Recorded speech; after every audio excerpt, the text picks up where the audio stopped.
Yo! Today we're diving into MortalSin. It's a first-person action roguelike developed by one guy that honestly offers more polish and unique charm than most of the AAA games on the market these days. Let's embark on a bizarre adventure and unwrap the crazy fever dream that is this game.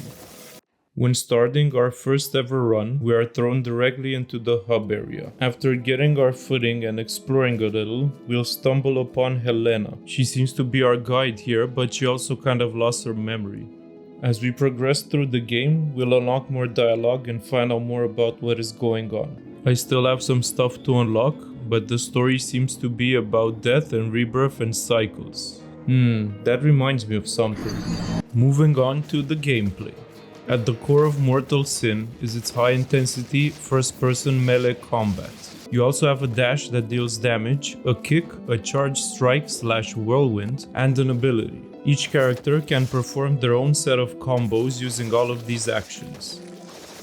During the runs, you will find spells and gear. Spells are mostly passives that are triggered by certain actions, but when you have enough of the right ones, your build can go crazy. Gear has stats and can also have spells, and sometimes we can find legendary gear pieces which have unique spells. Speaking of stats, they're pretty straightforward. You have HP, defense, attack, speed, and luck.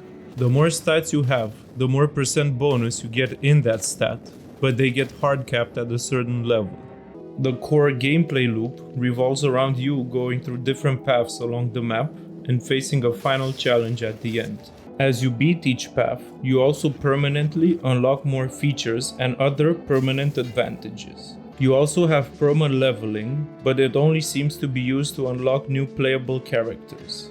I think the procedurally generated levels give much replayability, along with the fact that you choose what gear and spells to use. Technically, you can do a fully naked bare fist run if you want. And honestly, I like to see someone who's actually good at games do this. Once you beat the run, you can keep your character and start a new one with harder enemies on the same save slot until you die. Moving on, there are 3 difficulties to choose from, but I beat the game on the path of Absolution, which is the medium difficulty, on my first run. After that, I honestly never touched the easy difficulty, so I don't know what it's like. The challenge in Path of Absolution is hard enough to keep you engaged, but you don't have to super min-max your character to beat it. If you want to go for Path of Torment, on the other hand, you better be prepared.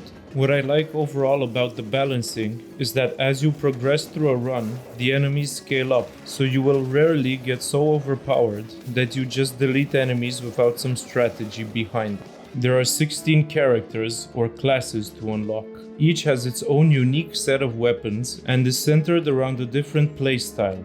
My favorite by far is the Hoarder, who can blast the whole map while you charge his attack and can become invulnerable for a few seconds. I've unlocked and played most of the classes so far, and they all seem fun and balanced if you like their particular playstyle. I think you can min-max each class to blast through a run as long as you know what you're doing.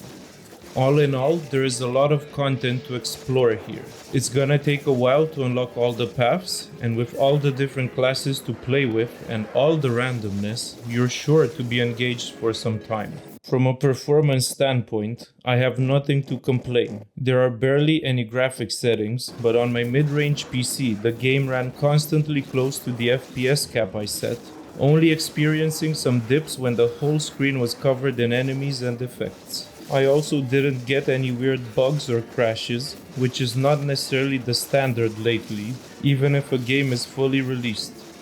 And now, the special sauce. For some reason, the developer chose to add this feature where you can change the colors and some other visual settings to make this game look totally crazy. Sometimes my dreams are like this. But on a serious note, while the art style is cartoonish, it fits the game's overall vibe. If you don't like gore, this game is probably not for you, but if you do, it's gonna be a blast. The music and atmosphere are good too. I really like the thing where the music gets more intense when you get into combat, and this game definitely delivers.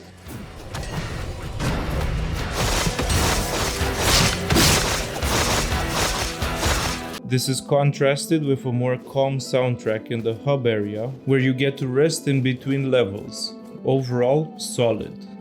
I think what really makes MortalSin a good game is that it really delivers on its promise, with high intensity action and gore, and together with the balanced replayability and overall charm, it delivers a great experience that I would rank quite high on my list.